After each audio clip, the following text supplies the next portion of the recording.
Now then, would you like to go and pull the next number off the board? Are you talking about 5? 5 is a good number. This is the number of humanity. Guess what it says? What does it say? Total change. Total change. Thank you. Now, you can pull off the 5A and B as well. Okay, here we go. And what do we have here? Well, it looks kind of like some cogs. 4 little gears. And they're labeled A, B, C, and D. Thank you. The very first one has an arrow over it like it's turning. Exactly. Thank you. You may sit. Now, again, we have described this before. The idea that every change is a total change.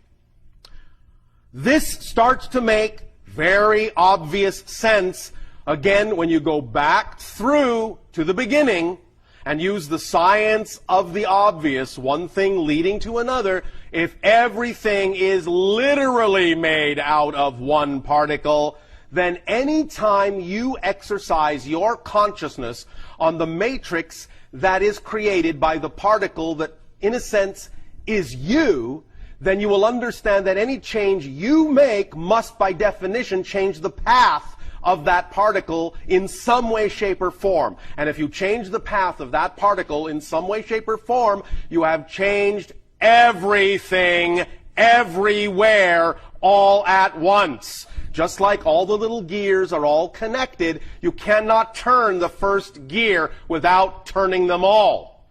It can't be done. So, every change you make, any change you make, what? Every change you make, any change you make, no matter how small, changes everything. What do we mean when we say changes everything? More literally, what we mean is every single possible configuration of every possible universe already exists in a static form.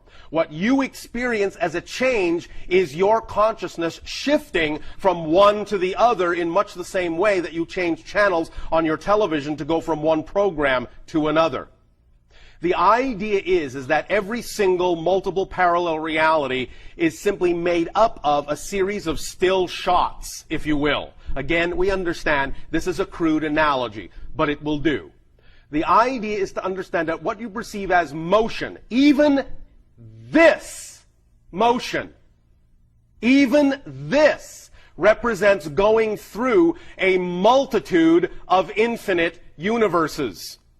Because this is a universe, that's a universe, that's a universe, that's a universe, that's a universe, that's a universe, that's a universe, that's a universe, that's a universe. Makes you giddy, doesn't it?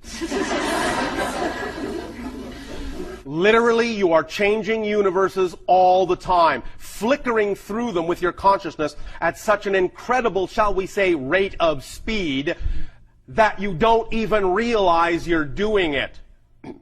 You're doing it all the time. You're doing it right now. You've been doing it forever. You will keep on doing it. Therefore, what are the implications of this recognition? Everything is connected. Everything is one thing. When you change something, everything changes. By understanding that every change is a total change, miracles are possible. Anything goes. The degree to which you understand this concept means that in one moment of experience you can be completely one way, and in the next moment of experience you can be completely another way. Or, in one moment of experience you can be completely one way, in another moment of experience you can be a little bit different, in the next a little bit different, in the next a little bit different, in the next a little bit different, but even though you may be using the shift to make it appear as if you're simply being a little bit different, in fact, you're actually totally different, but using the total difference to make it only seem as if you're just a little bit different. The rate of change is simply you being willing to engineer a shift to a parallel reality universe that is as different as you prefer it to be without necessarily creating a series of successive steps. It's all how you define that shift, all how you define yourself in that next universe, so that you will only take yourself to the universe that holds that definition you hold of yourself. And that's what you will experience. So if you have a definition of change that says, I can only change a little bit, or it's difficult to change, or I can only change slowly, what you will then be doing is actually popping through completely different whole universes that are very similar to the one you left from. Or you can say, I am totally different, and you can shift to a universe that then is very, very different from the one you shifted from. It's really up to you, and it's really up to your belief systems and definitions as to exactly how you experience that rate of change, that rate of shifting. But all those realities all exist right now. It's up to you to change the channel. And you can go from channel 1 to channel 2 to channel 3 to channel 4 to channel 5, channel 6, channel 7, or you can simply go channel 1, channel 10. You can do that. And you can even go channel 1, channel 10, channel 2, channel 5, channel 1, channel 10, channel 9, channel 7, channel 8, channel 20, channel 30, channel 100, channel 1. You can do that too. And you do that all the time. Many times when you say, oh, I haven't been able to change, I haven't been able to make this change. Many times you actually have changed, but then you've simply changed back. That's all. So again, it's a matter of really understanding the concept of state of being, and when you're in a certain state of being, you really are in a different reality. You really are a different person. Please, please, please, please, please, please, please, please take me literally. Please take me literally. This isn't a metaphor. This isn't a metaphor. You literally are a different person when you make any shift at all. Literally a different person. So, whatever you define, truly define that person to be, that's the total reality that exists as well. If you suddenly define yourself to be a person that has a very different behavior pattern than the other person you were a moment ago, or again, perhaps more precisely, if you define that your consciousness is now perceiving itself through the matrix of a different universal reality than it did a moment ago, that reality is a total reality with its own sense of history, its own sense of its own future, and it bears no relationship whatsoever to the other universe you were in, unless you have defined in that universe that it contains a similar component that makes it seem as if it has a similarity to the universe you were in. So again, if you feel that things are difficult to change, or they change more slowly than you would prefer, all you're simply doing is creating a new, whole, total universe that has a lot of similarity to the one you were just in. But you don't have to do that. If you do that, however, that might be a clue to you that you may have belief systems that says, I'm not comfortable going any faster than that, changing any more radically than that. Why not? And then it's up to you to explore your belief systems and your definitions to find out why the pace is what the pace is. Because it may actually serve you in a number of ways. Just because sometimes things change slowly doesn't mean that's a negative thing. You yourself may require that pace for a variety of positive reasons. So allow yourself to truly examine why things are happening in the way they are by first allowing yourself to know that whatever is happening is what needs to be happening, because it's a true reflection of your state of being at that moment. A true reflection. And when you get in touch with what it is a reflection of in terms of your beliefs and your definitions, then you will have far more conscious leeway and awareness to make the next change, define the next change in the way that you prefer to, or closer to what you prefer than you did before. And you may then feel yourself accelerating, things changing more rapidly, more synchronicity coming into your life, however it expresses itself. But the key is to understand that you already change totally every time you change, anytime you change. So it's not about having to learn to change. It's not about having to manipulate one little piece of the puzzle here and another little piece of the puzzle there. Every move you make changes everything, everywhere, every when.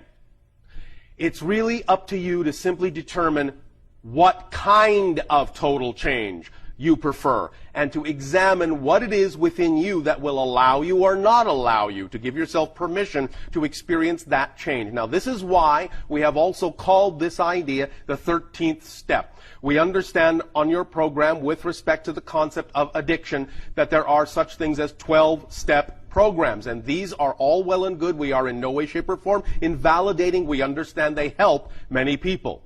We are also adding at the same time this concept of the 13th step, that when an individual, not someone fooling themselves, not someone pretending, but when an individual truly understands that every change is a total change. For example, someone with what you call an addiction, someone who chooses something again and again, they say they don't prefer, yet they are still motivated to choose it. That's an addict, no matter what it is.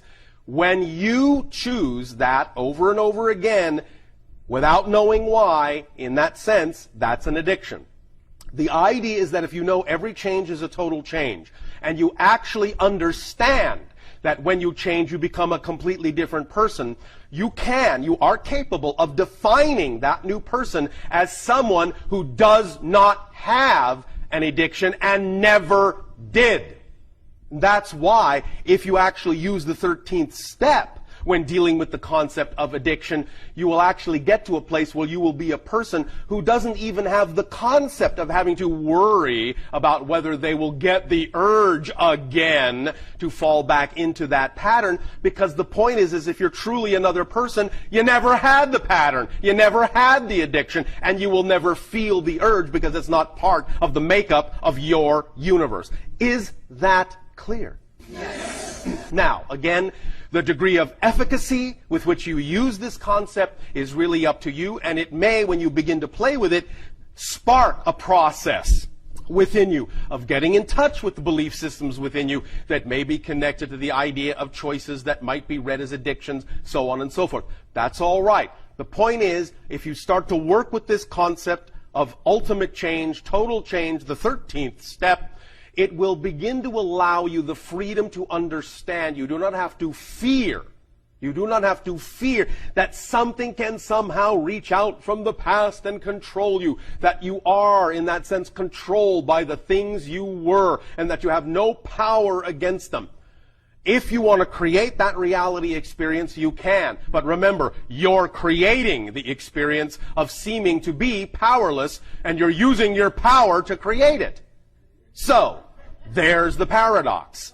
You need to understand that it's simply a matter of how you define yourself, and how you define yourself is what's going to determine where your power flows and in what way it manifests. It's as simple as that. So when you know every change is a total change, you can really start fresh, you can really start from scratch, you can really clean the slate and allow yourself the freedom, the permission, and the freedom to really know you are a new person with a completely new understanding and idea, and anything that was no longer is in that state for the you are right now.